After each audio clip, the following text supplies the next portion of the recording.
Hello all, welcome to dream MPSC. तर मी तुम्हाला सांगितलं होतं की मी राज्यसेवेची तयारी सुरू केलेली आहे. येणाऱ्या 2022मध्ये जी काही जून महिन्यामध्ये जी काही एक्झाम होणार आहे, तर त्यासाठी राज्यसेवेची मी तयारी करत आहे. सो सिरियली मी जशी जशी तयारी करेल ते तुमच्यासोबत मी शेअर करणार आहे. तर पहा, आपल्याला जे काही आयोगाचे पेपर्स आहेत तर ते आपल्याला लाईट हाऊस आहेत आणि ते आपल्याला योग्य प्रकारे मार्गदर्शन करणार आहेत. तर आपल्याला राज्यसेवेचा जो करंटचा झालेला पेपर आहे 2021चा, तर त्याचं आपल्याला विश्लेषण करायचं आहे. पेपरचं ॲनालिसिस कसं करायचं याचा एक व्हिडिओ आपल्या चॅनलवरती ऑलरेडी आहे. कंबाईनचं तुम्हाला मी ॲनालिसिस करून दाखवलं होतं. तशा प्रकारे सुद्धा आपण ॲनालिसिस करू शकतो, पण हे थोडंसं मी वेगळ्या प्रकारचं ॲनालिसिस केलेलं आहे. का तर आता पेपरचं स्वरूप खूप बदलत आहे आणि राज्यसेवेचा जो काही पेपर आहे तर तो आता थोडासा वेगळा, म्हणजे प्रश्नांची काठिण्य पातळी वाढत आहे. इवन आत्ता काल झालेला जो काही कंबाईनचा पेपर आहे 26 तारखेला, तर तो सुद्धा पेपर जर तुम्ही पाहिला तर राज्यसेवेच्या धर्तीवर आधारित पेपर आहे. भलेही त्यामध्ये मॅथ्स सोपं असेल, परंतु टाईम कन्झ्युमिंग आहे आणि 60 मिनिटामध्ये आपल्याला 100 प्रश्न सोडवायचे आहेत. सो एक आपल्याला टफेस्ट जॉब होणार आहे MPSCची परीक्षा म्हणजे, कारण की आता फक्त कंबाईनमध्ये 3च एक्झाम नाही तर इतरही एक्झाम त्यामध्ये ॲड होणार आहेत. राज्यसेवेमध्ये सुद्धा इतर एक्झाम ॲड होणार आहेत. त्यामुळे मग एक्झामची काठिण्य पातळी नक्कीच वाढणार आहे. सो त्यासाठी तुम्हाला जर का तयार राहायचं असेल तर मेन्सच्या दृष्टीने सुद्धा अभ्यास होणं आवश्यक आहे. आणि ज्या विद्यार्थ्यांचा अभ्यास मेन्सच्या दृष्टिकोनातून असेल त्यांना मात्र हे पेपर्स इझी जाणार आहेत. जर का तुम्ही यावेळेसच्या राज्यसेवेचे स्कोअर पाहिले तर विद्यार्थ्यांचे नियर अबाउट 300 म्हणजे 300च्या जवळपास स्कोअर जात आहेत. सो मग हे कठीण होत जाणार आहे सर्वांसाठी. सो आपल्याला प्रिपेअर राहायचं आहे. पण एक गोष्ट आहे की सिलेबसच्या बाहेर मात्र आयोग जात नाही. सो तुम्हाला सिलेबसला स्टिक राहून एक्झाम पास करता येते. पण जुन्या पेपरचा आधार घेत असताना तुम्हाला आयोगाचा ट्रेंड कसा बदलत आहे हे सुद्धा पाहणं आवश्यक आहे.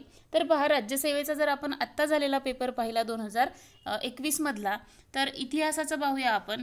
तर पहा, राज्यसेवेमध्ये आपल्याला प्राचीन इतिहास सुद्धा असतो, मध्ययुगीन सुद्धा असतो, त्यानंतर भारताचा सुद्धा असतो आणि महाराष्ट्राचा इतिहास सुद्धा असतो. पण यावेळेसचा जर पेपर पाहिला तर त्यामध्ये जास्त भर तुम्हाला इव्हन कंबाईनच्या पेपरमध्ये सुद्धा आणि राज्यसेवेच्या पेपरमध्ये सुद्धा पेपरचा जो काही भर आहे इतिहासाच्या, तो आहे समाजसुधारकांवरती. बरेचसे प्रश्न समाजसुधारकांच्याच अवतीभोवती फिरताना तुम्हाला दिसत आहेत. सो तुम्हाला समाजसुधारकांविषयीची डिटेल माहिती असणं आवश्यक आहे. इव्हन त्यांचे म्हणणे सुद्धा, म्हणजे हे कोणी म्हटलं असे सुद्धा प्रश्न आहेत. त्यामुळे डिटेलमध्ये समाजसुधारकांचा अभ्यास करायचा आहे. पुस्तकांवरती अवलंबून राहण्यापेक्षा गुगलवरती माहिती सर्च करण्यावरती भर द्या. एखाद्या नेत्याविषयी जर तुम्ही वाचत आहात, जसं आता 2021च्या पेपरमध्ये हिंदू कोड बिलाविषयी प्रश्न आला होता डॉक्टर बाबासाहेब आंबेडकरांचा, तर मग तुम्ही ते हिंदू कोड बिलबद्दलची सगळी माहिती इंटरनेटवरती वाचायला पाहिजे. कारण पुस्तकांमध्ये लिमिटेड माहिती आहे. इव्हन कुठलंही पुस्तक घ्या, तुमचं 100% समाधान त्या पुस्तकातून होत नाही.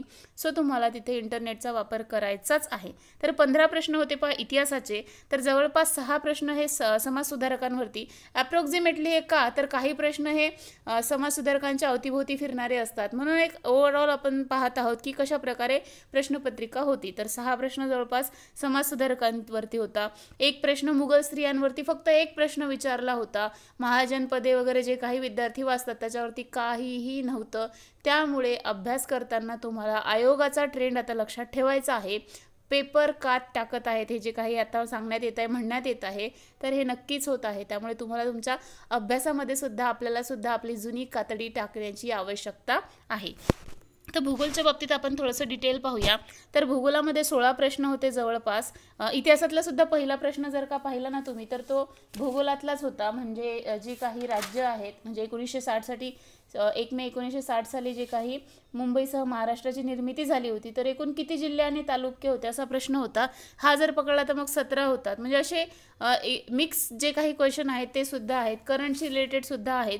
सो 16 प्रश्न होते आणि त्यामध्ये सिरियली जर का पाहिलं तर सागरी भूरूप आहेत, महामार्ग आहेत, वाळवंट आणि वारे आहेत, पर्वतश्रेणी, लोकसंख्या, घनता, देशांचा क्रम विचारलेला आहे, त्याचसोबत पर्वत आणि पठारे आहे, खनिज तेल आहे, रिपीट झालेला आहे पर्वत पठारांवरती प्रश्न 20 मध्येही होता, 21 मध्येही होता, पृथ्वीचे भूरूपशास्त्रावरती आहे, त्यानंतर हिमखंडांची ठिकाणं विचारलेली आहेत, राष्ट्रीय उद्यानांची ठिकाणं, त्यानंतर पठार खंड देशांविषयी विचारलेले आहेत, जनगणनेची घनता देशांसोबतच राज्यामध्ये सुद्धा क्रम विचारलेला आहे शहरांचा, उद्योग आहे, नदी आणि धबधबे यांच्या जोड्यावरती प्रश्न आहे, सूर्यमाला व ग्रह, प्राणी प्रजाती आणि प्रकार, म्हणजे जोड्या लावावरती जास्त भर चाललेला आहे. आणि कारण की एका प्रश्नामध्ये 4-4 प्रश्न तुम्हाला तिथे विचारता येतात. तसेच बहुपर्यायी प्रश्न सुद्धा आता तसंच आहे. इवन तुम्हाला आता कालचा जर पेपर पाहिला तुम्ही तर इतिहासाचे किंवा भूगोलाचे काही प्रश्न असे आहेत त्याच्यामध्ये बहुपर्याय दिसत आहे. त्यामुळे आपल्याला अभ्यासाचा जो काही आपली खोली आहे ती वाढवायची आहे. म्हणजे मी कंबाईन करतो म्हणून मला लिमिटेड पुस्तकच वाचायची आहेत असं करून आता चालणार नाही. तर तुम्हाला इंटरनेटचा वापर करावाच लागेल अभ्यासासाठी. सोबत पुस्तकंही तुम्हाला वापरावीच लागतील. आणि तुम्ही जरी कंबाईनचा अभ्यास करत असाल तरी तुमची अभ्यासाची खोली वाढवण्याची आता खरंच आवश्यकता आहे. त्यानंतर विज्ञानाचं जर का आपण पाहिलं तर जवळपास 23 प्रश्न आहेत. विज्ञान आणि पर्यावरण एकत्र मिळून पाहिलं तर अर्थशास्त्राचे 15 प्रश्न आहेत, राज्यघटनेवरती 15 प्रश्न आहेत, करंटचे 14 प्रश्न आहेत. म्हणजे हे ॲप्रॉक्सिमेटली मी सांगते. आणि हिस्ट्रीमध्ये जर पाहिलं तर समाजसुधारकांवरती जो भर आहे त्यामध्ये पहा डॉक्टर बाबासाहेबांवरती प्रश्न आहे, त्यानंतर अण्णाभाऊ साठे यांचं नाटक विचारलेलं आहे, त्यानंतर नाटक म्हणजे कशाचा त्यांनी वापर केला ते विचारलेलं आहे, महात्मा फुले, वीरा शिंदे, दादोबा पांडुरंग तरखडकर, गोपाळ हरी देशमुख, संस्था आणि संस्थापक विचारलेले आहेत, त्यानंतर रानडे विचारलेले आहेत. म्हणजे जे काही प्रश्न आहेत ना ते समाजसुधारकांच्या अवतीभोवती फिरणारे आहेत. त्यामुळे तुम्हाला त्यांचे म्हणणे काय आहे, कोणतं वाक्य कुणाचं जर का स्पेशल असेल तर ती वाक्ये तुम्हाला या सगळ्या गोष्टी आता माहिती असणं आवश्यक आहेत. तर आयोगाचा जर ट्रेंड पाहिला तर आपल्याला अभ्यास कसा करायचा हे लक्षात येत नाही.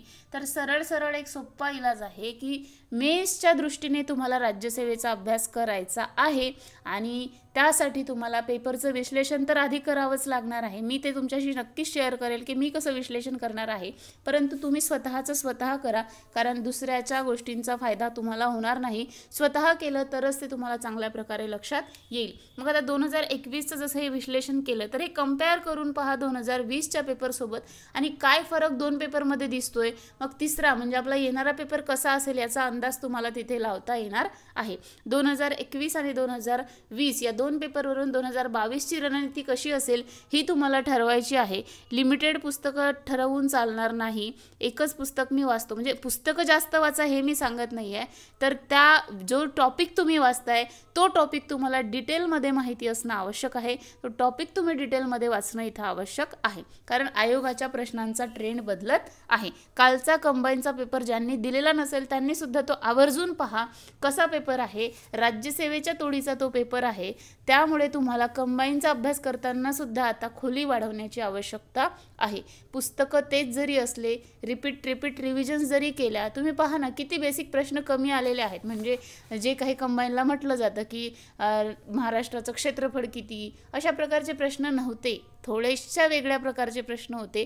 कसे ते तुम्हाला ते पुस्तकातले म्हणजे आपल्या पेपर पाहिल्याशिवाय कळणार नाही. ज्यांनी पेपर दिलेला नसेल, जरी तुम्ही राज्यसेवा करत आहात तरीसुद्धा कंबाईनचा पेपर तुम्ही नक्की बघा, कारण तुम्हाला आयोगाचा कल त्याच्यामधून कळणार आहे. राहिला प्रश्न आता या ॲनालिसिसचं नंतर काय करायचं, या ॲनालिसिसचा आपल्याला फायदा काय होणार आहे. तर पहा भूगोलामध्ये जर का पाहिलं तर मॅक्झिमम टॉपिक 20 आणि 21चे सिमिलर आहेत. त्याच टॉपिकवरती प्रश्न विचारलेले आहेत. त्यामुळे हे सगळे टॉपिक तुम्ही लिहून काढा. 20चे काढा, 18चे काढा, 19चे काढा आणि 21चे काढा. जे काही कॉमन टॉपिक होत असतील ते इतके डिटेल करा की त्याच्यावरती आलेला कोणताही प्रश्न आपला चुकणार नाही. कारण की चॅलेंजिंग विषय असणार आहे GS राज्यसेवेमध्ये. CSATमध्ये स्कोअर करण्याची जी काही क्षमता आहे ती सगळ्यांचीच वाढलेली आहे. प्रश्न राहतो GSचा. GSमध्ये सुद्धा स्कोअर मुलांचे हायेस्ट येत आहेत, कारण की मुलं आता कॉम्पिटिशन खूप जास्त आहे. MPSCच्या म्हणजे मेन्सचा तोडीचा आवडीचा अभ्यास विद्यार्थी करत आहेत आणि त्यामुळे नक्कीच स्कोअर वाढणार आहेत. कारण 2-3 वर्षामध्ये गॅप गेला, विद्यार्थ्यांनी भरपूर अभ्यास केलेला आहे या काळामध्ये.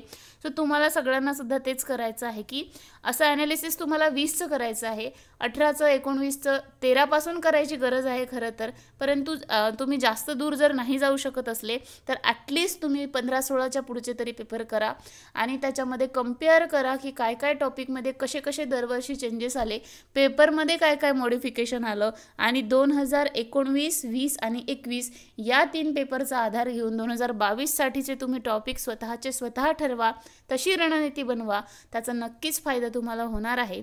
मित्रांनो, मी जी काही तुमच्यासोबत हे काही ब्लॉग शेअर करणार आहे ते बनवण्यामध्ये मला प्रॉब्लेम काय येतो आहे, कारण मी रोज लायब्ररीमध्ये असते आणि तिथे मला बोलता येत नाही, शूट वगैरे काही करता येत नाही. त्यामुळे माझा तिथे फक्त मी अभ्यासच करते आणि मी त्यात तुमच्याशी काय काय केलं दिवसभरात ते नक्की मी तुमच्यासोबत शेअर करेल, व्लॉगच्या स्वरूपात सुद्धा शेअर करेल जर शक्य झालं तर, आणि जर नाहीच झालं तर अशा व्हिडिओच्या स्वरूपात मी तुमच्यासोबत मात्र नक्की शेअर करेल.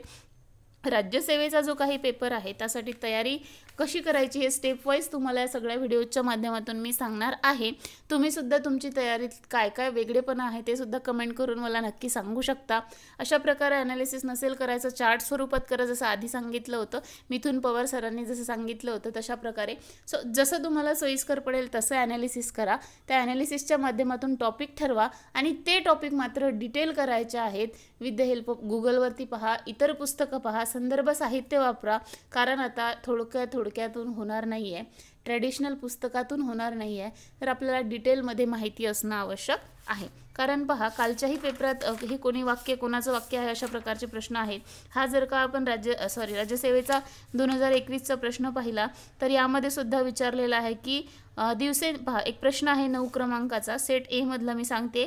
भारतात दिवसेंदिवस असंतोष वाढत चालला, त्या असंतोषाला वाट करून दिली तरच ब्रिटिश सत्ता स्थिर होईल.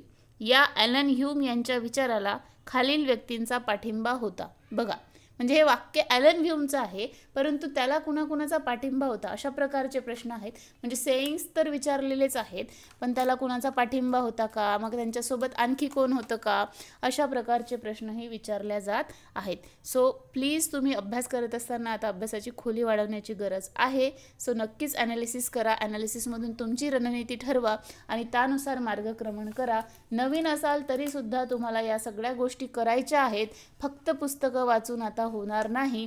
तुम्ही मग सगळ्यात मागे राहाल, तुमची प्री निघेल पण मेन्स निघणार नाही. सो त्यासाठी आत्तापासूनच मेन्सच्या दृष्टिकोनातून अभ्यास करायचा आहे.